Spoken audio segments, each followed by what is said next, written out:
आप ये मूवी देखने के बाद किसी दोस्त के यहाँ वेकेशन पर जाने से पहले 100 बार सोचेंगे, क्योंकि इस फैमिली के साथ कुछ ऐसा होता है जो सबके होश उड़ा देता है। ये फैमिली इटली आई है वेकेशन मनाने के लिए। इसमें एक छोटी बच्ची एग्नेस, उसकी मम्मी लुइस और उसके पापा बेन है। वहाँ उनकी मुलाकात होती है एक दूसरी फैमिली से, जिसमें एक बेटा है एंट, उसके पापा पैडी और उसकी मम्मी सियारा। इटली में ये दोनों फैमिली आपस में बातें करती है और घुल मिल जाती है। हमें पता चलता है कि बेन और लुइस अभी लंदन शिफ्ट हुए हैं और जॉब्स ढूंढ रहे हैं। पैडी बताता है कि हम एक फार्म पर रहते हैं, यही लंदन से कुछ दूरी पर। वो बताता है कि मैं एक डॉक्टर हूँ और मेरी वाइफ हाउसवाइफ है। हमें वहाँ पता चलता है कि पैडी का बेटा एंट, वो बोल नहीं सकता, उसको कोई कंडीशन है। दोनों फैमिली काफी अच्छा टाइम स्पेंड करती है और थोड़े दिनों बाद लुइस और बेन आ जाते हैं अपने घर लंदन में। वहाँ काफी दिन हो गए थे और बेन को कोई जॉब नहीं मिल रही थी। उनकी बेटी एग्नेस 12 साल की हो चुकी थी, लेकिन उसका दिमाग अभी भी बच्चे जैसा था। वो अपना फेवरेट टॉय हॉपीट को पकड़कर ही सोती थी। बेन काफी इरिटेटेड रहता है इन्हीं बातों से।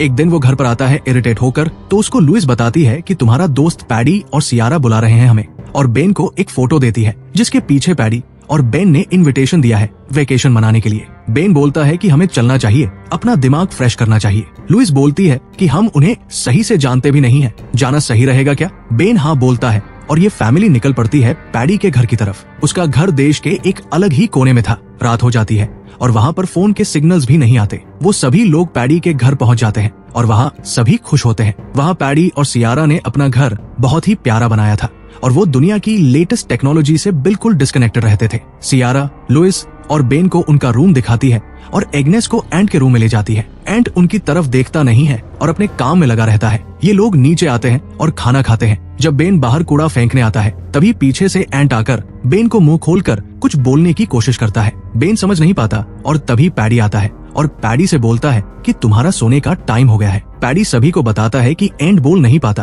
क्योंकि बचपन से ही उसकी जीभ छोटी है और उसकी ग्रोथ नहीं हुई है। उसे दिक्कत होती है बोलने में। हमें पता चलता है कि पैडी का कोई पड़ोसी नहीं था और जो था वो एक पहाड़ी के पीछे रहता था। रात में जब लुइस और बेन सोने के लिए आते हैं तो उनके साथ एग्नेस भी आ जाती है, क्योंकि उसे अकेले नहीं सोना था। अगले दिन ये लोग घूमने के लिए वॉक पर जाते हैं। वहाँ एग्नेस बोलती है कि मुझे ये झूला झूलना है और एंट से बोल दो वो मुझे धक्का दे दे, लेकिन एंट कुछ नहीं करता। पीछे से पैडी आता है और पहले प्यार से बोलता है कि चलो धक्का दे दो, और जब एंट नहीं सुनता तब पैडी उसको बड़े ही अजीब तरीके से हिला देता है। लुइस और बेन देखकर बोलते हैं कोई बात नहीं। लुइस को पैडी और सियारा की मौजूदगी बहुत नेगेटिव लगती है। जब ये वापस आते हैं फार्म हाउस में, लुइस बोलती है कि मैं बोल दूंगी कि मेरी गर्दन में दर्द है और हम यहाँ से चलते हैं। और तभी सियारा आकर इन लोगों को बाहर डिनर पर इनवाइट करती है। शाम हो जाती है और ये सभी तैयार होकर जाते हैं, लेकिन बच्चों को घर पर छोड़कर जाते हैं। बच्चों की देखभाल के लिए ये लोग एक नैनी भी छोड़कर जाते हैं। वहाँ ये बहुत अजीब जोक्स मारते हैं जो लुइस को बिल्कुल समझ नहीं आते।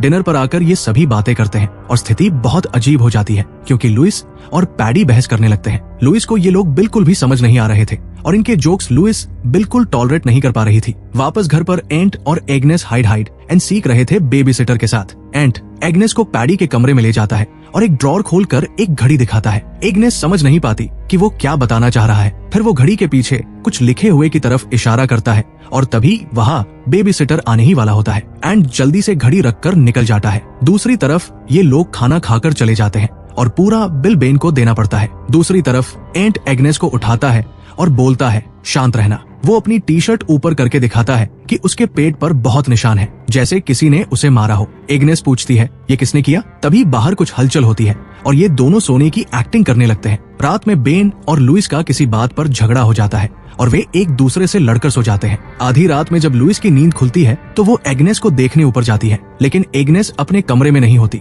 वो पूरे घर में एग्नेस को ढूंढती है और उसे पैडी और सियारा के कमरे में सोते हुए पाती है। लुइस चुपचाप एग्नेस को उठाकर अपने कमरे में ले आती है और बेन को जगाती है। वे लोग तभी वहाँ से निकलने का सोचते हैं और ये बाहर निकल जाते हैं। एंट उन्हें जाते हुए देख लेता है। रास्ते में एग्नेस बोलती है मेरा टॉय हॉपी वही रह गया है, मुझे वापस ले चलो, मुझे वही जाना है। वो जिद करने लगती है और कहती है अगर आपने हॉपी को वहाँ छोड़ा तो वे लोग हॉपी के साथ भी वही करेंगे जो उन्होंने एंट के साथ किया। लुइस और बेन समझ नहीं पाते कि वो क्या कह रही है, क्योंकि एग्नेस का दिमाग अब भी 12 साल की उम्र में भी छोटे बच्चे जैसा था। वो जिद करती रहती है और वे लोग कार वापस घुमा लेते हैं और फिर से फार्म हाउस पर आ जाते हैं, जहाँ पैडी और सियारा जाग चुके थे। वे दोनों गुस्से में होते हैं कि बेन बिना बताए चला गया। लुइस चिल्लाकर कहती है, मेरी बेटी तुम लोगों के रूम में क्यों सो रही थी? सियारा जवाब देती है, मुझे एग्नेस अपनी बेटी जैसी लगती है। जब वो रात में डर गई थी तो उसने तुम्हें आवाज लगाई थी, लेकिन तुमने नहीं सुना, इसलिए मैं इसे अपने पास सुला लिया। पैडी कहता है, तुम रुको, अभी क्यों जा रहे हो? और ये लोग फिर से रुक जाते हैं। शाम को जब एंट और एग्नेस ड्राइंग कर रहे थे,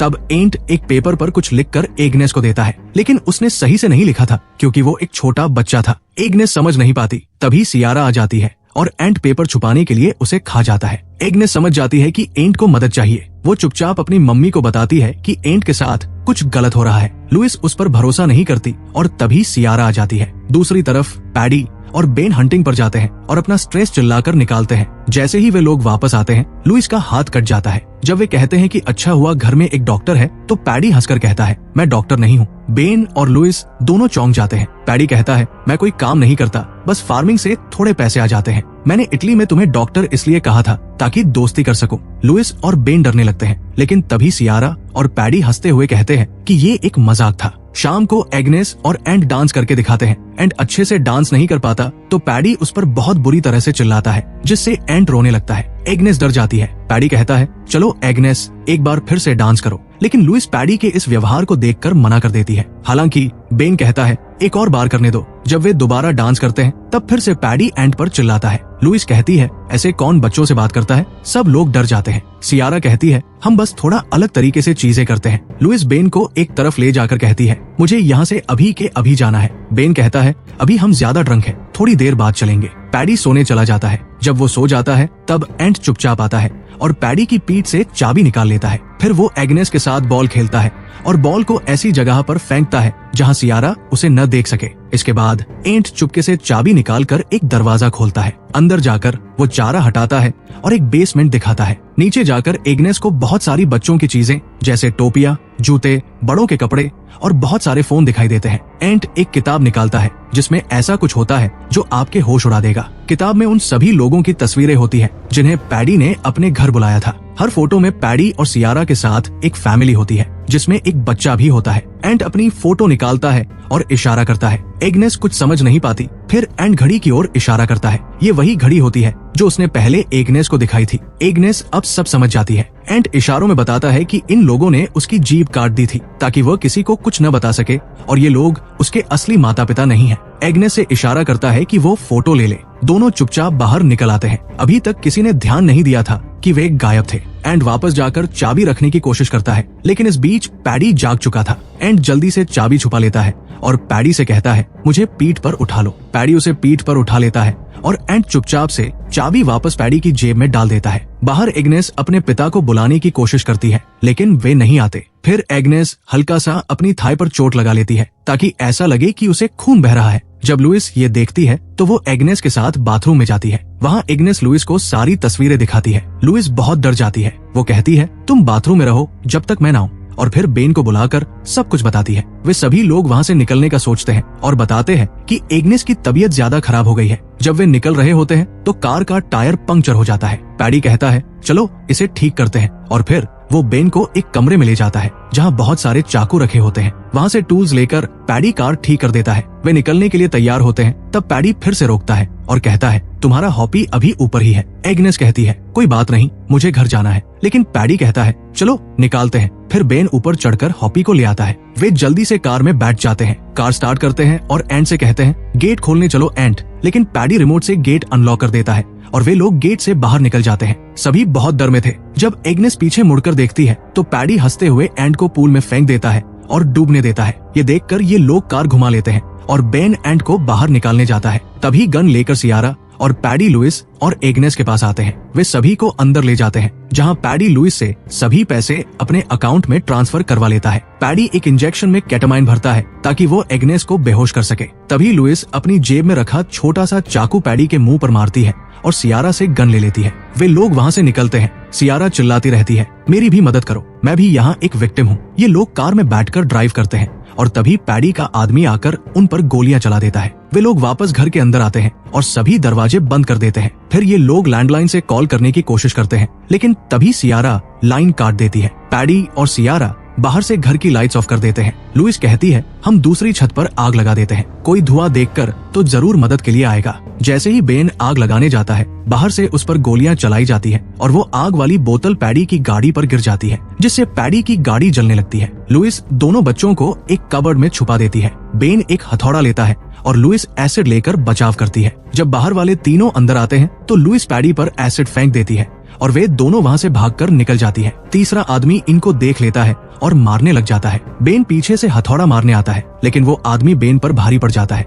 और तभी लुइस आकर उस आदमी के सिर पर हथौड़ा मार देती है। सियारा पैडी पर पानी डाल रही होती है। पैडी बोलता है, अब तुम अकेले जाकर मारो इन्हें, तुम कर सकती हो। लुइस और बाकी लोग बाहर लगी सीढ़ियों से उतरते हैं। तब सियारा आ जाती है, लेकिन वो छत से सीधे नीचे गिर जाती है और उसकी मौत हो जाती है। बाकी लोग सीढ़ियों से नीचे उतरते हैं। तभी पीछे से पैडी आकर एग्नेस को पकड़ लेता है और कहता है, अब मैं इसे अपने साथ रखूंगा, लेकिन इसे देखने के लिए तुम नहीं होंगे। तब लुइस और बेन अपनी बंदूक दिखाते हैं। एग्नेस जब पैडी के पास बंदी थी, तब उसने लड़ाई के दौरान वही केटामाइन वाला इंजेक्शन उठा लिया था। एग्नेस वही इंजेक्शन पैडी को लगा देती है और पैडी बेहोश होने लगता है। वो मारने की कोशिश करता है, लेकिन कुछ कर नहीं पाता और पैडी आखिरकार बेहोश हो जाता है। बेन का मन करता है कि वो पैडी को जान से मार दे, लेकिन वो उसे नहीं मारता। आखिरकार सभी लोग वहां से एक कार में बैठकर चले जाते हैं और एंट भी उनके साथ होता है।